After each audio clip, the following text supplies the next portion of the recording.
Hey guys, welcome back to our YouTube channel and thank you so much for watching today. Thank you guys. If you are new to this channel, you are highly welcome. If you are new, my name is Milton Fonkwa. I'm called the Anointed Village Boy. Thank you so much for understanding. So today's video, I'm going to talk about documents you need to apply to French universities. In case you have missed the past episodes, or if you are new, know that on this YouTube channel, I talk about studies abroad opportunities. I talk about universities and how you can find yourself in foreign universities, all right?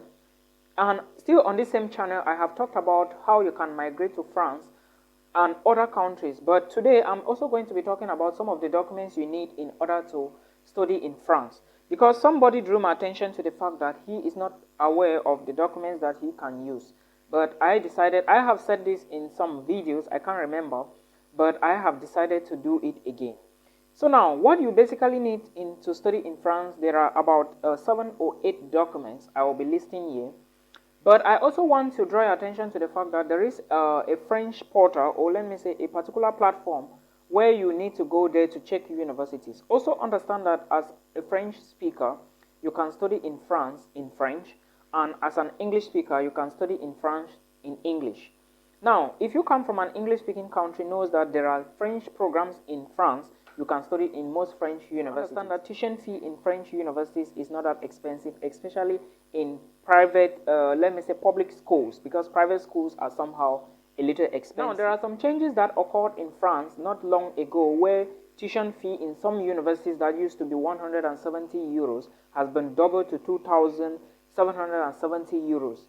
But that does not change the fact that there are still universities in France, like the University of Paris Saclay, the University of Orleans, and many more on this YouTube channel I have talked about, that you can still pay 170 euros to study a degree program.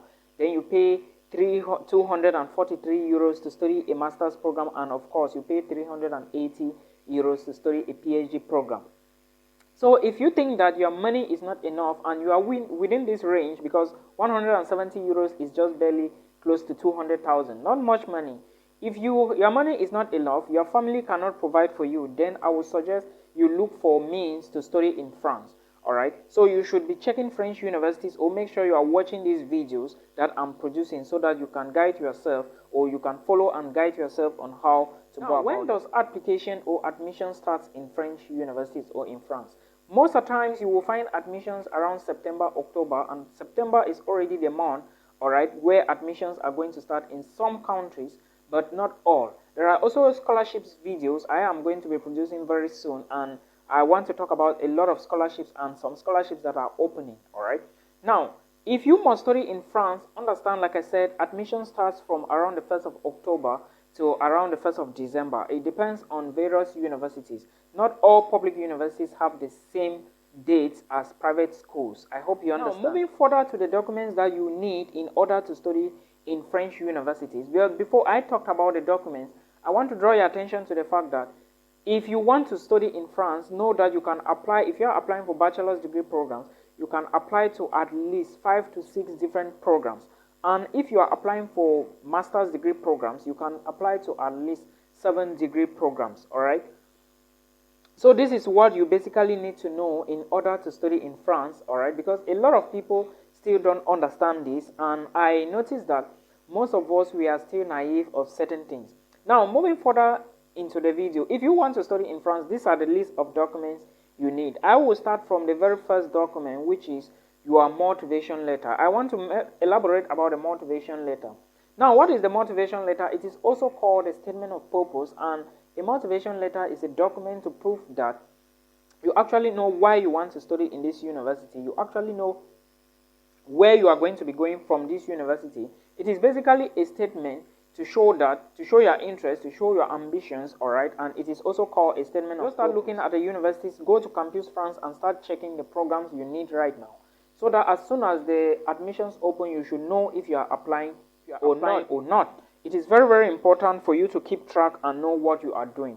Now, the other document you need to know is your international passport. That is document number 2. It's your international passport.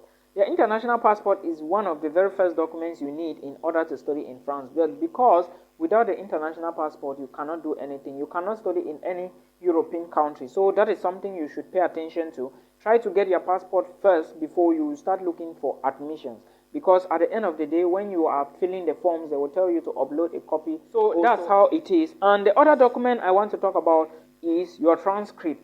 Now, why are most schools in Europe not asking for degree certificates but transcripts? Transcripts will tell the universities in Europe that this is the courses you have studied, these are the number of semesters you have studied, and these are the credit units you earn in order to give you an admissions to any French university. So most of them, about 95%, will need a motivation letter from you as the applicant who is applying to study in France. I hope you understand all of this. Now, the other document you need is your CV. Your CV is very, very important, all right? Like I put it, your CV is very, very important. The reason you are uploading your CV is because you want to show where the things you have been doing, some of the things that you cannot upload on your, that cannot be uploaded on your certificates, all right? Remember, there are things that are written on your certificate and they cannot be written in your CV. And things that are written on CV must not necessarily go to your certificate because your certificate is having them already. And remember, when you are applying, make sure your passport is very much organized. What I mean by organized is it shouldn't be less than few months to expiring date, all right? Now, also understand that if you had not been friendly with your lecturers, you need to be friendly with them right now, because you will need them to write, or let me say, recommendation letters on your behalf. You need your lecturers to do that, all right? But I think if you graduated from the University of Boya, it will not be difficult for you to get these documents, because their professors are all over. Again, it depends on the student to lecturer relationship, all right? So that's what you need to know. Now, the other document I want to talk about is, which is, I think, document number 6 or 5 or so, is called the WAEC results or the NECO results. Nigerians, or let me say the entire West Africa or East Africa, I don't know which one. Most countries, or most especially Nigeria, you have your WAEC. Others have but the baccalaureate, like some students in Cameroon have but the O levels and advanced level. Others have but the baccalaureate, all right?